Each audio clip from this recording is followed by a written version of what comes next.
Today we're going to look at some interesting data related to the summer run. Is it coming to an end? Have we reached the peak? There is some data that may suggest that is the case. We're going to take a look at that this morning, talk about it. But before we get going, check out the channel memberships. We're doing really well in Stalagmite this month. That's where you get the real-time trade posts that I am doing. So if you want to know everything I'm doing, why I'm doing it, that's going to be in Stalagmite. We also got Stalactite, where you get the emojis, the badges, and member shoutouts along with early access to new videos, and Soda Straw, where you get the badges, emojis, and early access to new videos there. Go ahead and check out the channel memberships. We're doing exceptionally well in Stalagmite. That's where the real excellent value is on this. Let's move on here. So Finra Debt, right? Margin debt topped $1 trillion this month. $1 trillion. That's huge. That's a new all-time high.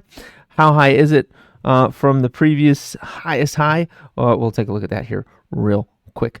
I had ChatGPT put together this chart showing all like the previous highest highs here that we had in the Finra margin debt periods, like right before we had some pretty big crashes, and how much they increased from the previous ones. So we're going to go ahead and look at this. First of all, 2007, that was $381.4 billion in margin debt, and that was 36.9% higher than in 2000. Then you had 2015, that was 31% higher than 2007. 2018, about 60% higher than 2007 and 33% higher than 2015.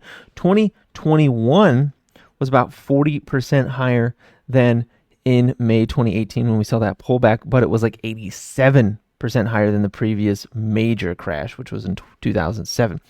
2025, we are currently just we're at 1 trillion, so we're a little more than 0.1 higher, like 0.2 or 3 higher than 2021. Does that mean that we are immediately going to crash? No, that does not mean that we're immediately going to crash. But we are hitting all-time highs on the Finra margin debt. And remember, we're only a few years removed from 2021 where we had that massive blow off top. But that's why I have 2015 to 2018 on here. So 2018 actually went up about 33% compared to 2015, just a few years later before we saw that pullback. And now we're just a few years past 2021. Are we going to see a similar sort of thing happen before we get a pullback? And oh yeah, I'm bringing on the calculator. So 668.9, not 668.9, what am I doing? No, 936, haha. 936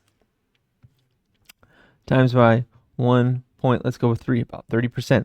So we should be looking for about $1.2 trillion to get that plus 30% on 2021, which if you've noticed here on the right, it's often somewhere between, the mid to high 30s that we get before a pullback ensues. So we should be looking for something around 1.2 trillion before we're saying, okay, this thing has been absolutely stretched to the max.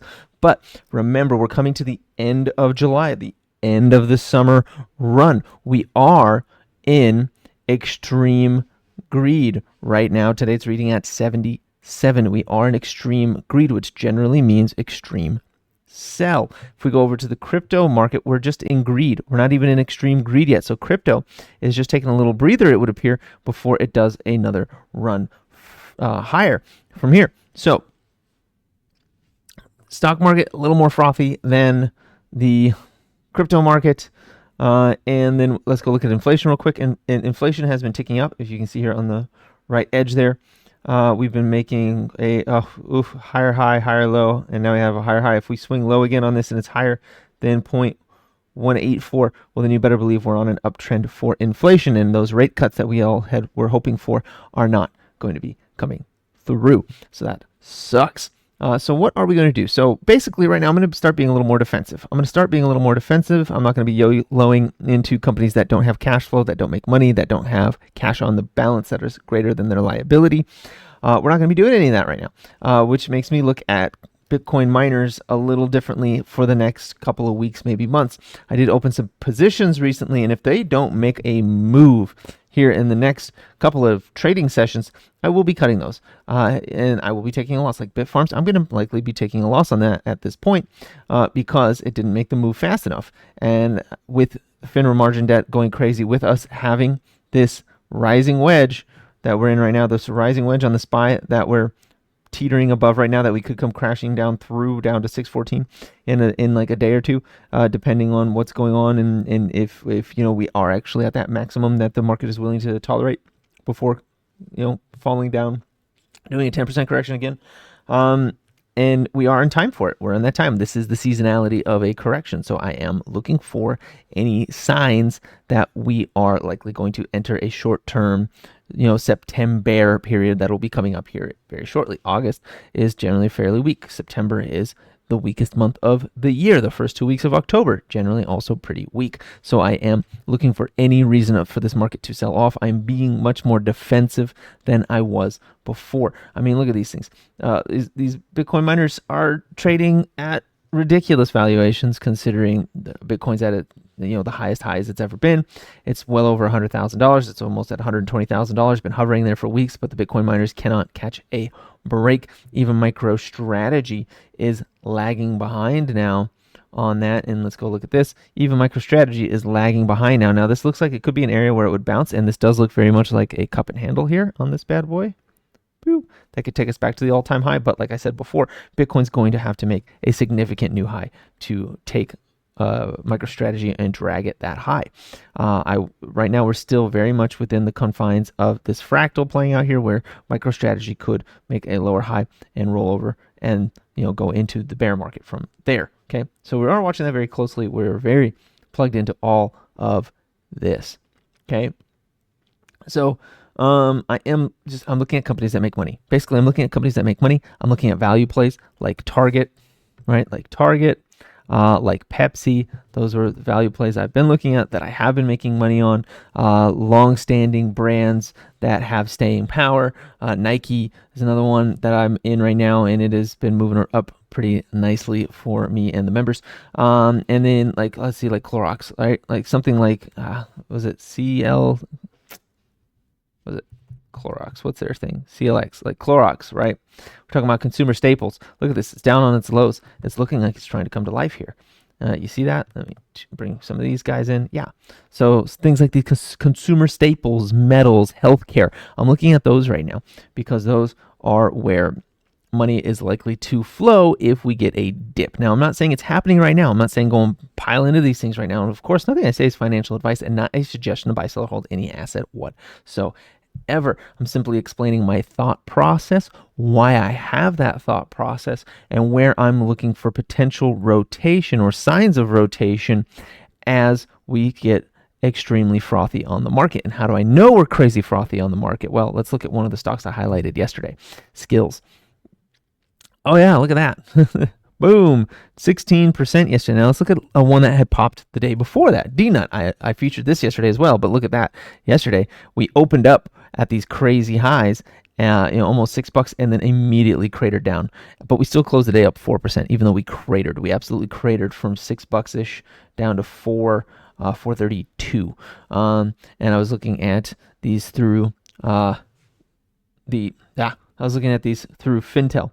Sorry, I couldn't think for a second. Newegg. Did this one pop yesterday? It did not. But we're in a market that is seeing a lot of short squeezes coming through, while margin debt is at the highest point it's ever been. If that is not a frothy market, I do not know what is. Which means, while this is fun, and the squeeze casino is an enjoyable place to be while it is fun to be there, the instant it stops being fun to be there, the rug is pulled on you by that point. So it's time to pay attention. It's time to understand where we want to take profits, if we're going to take profits, or the line in the sand where we see our stocks fall to, that we are not willing to wait and watch them fall any further, and look for that potential shift, those shifting of the sands, and the rotation into consumer defensives, consumer staples, metals, perhaps.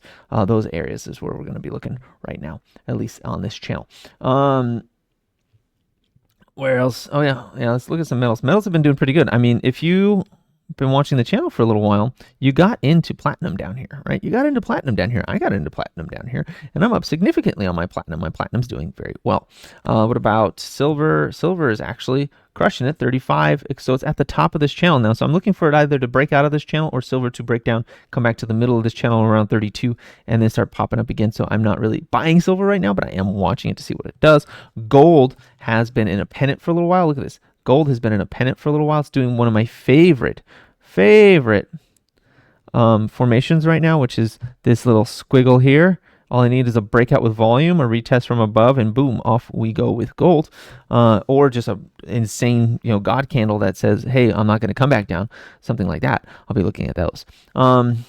So anyways, that's all I've got for you today. Go ahead and comment down below if you're buying any metals. Hit those tickers. If you're buying any consumer staples, show us those tickers. If you're just YOLOing into the high risk squeeze casino, let us know what you're trading down there. Or if you see some stocks, I know this is one. If you see some, if you're still here, you're really into the channel, and I very much appreciate you for it.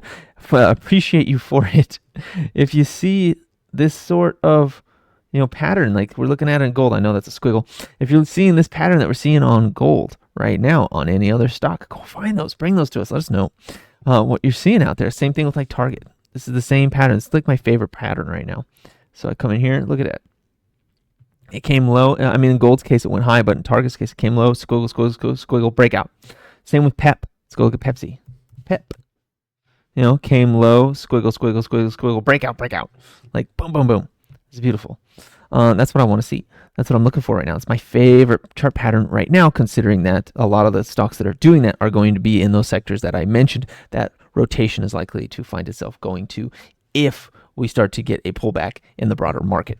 Anyways, that's all I've got for you today. Please like, comment, subscribe, share this video. It helps the channel more than you can imagine. Check out the channel memberships if you're so inclined. We're really crushing it there. Insta lag might. The other two levels are very much appreciated, and you do get those benefits there as well, plus early access to the videos while they are processing, so you'll get everything about 15-20 minutes before the general public. And with that said, have a profitable day.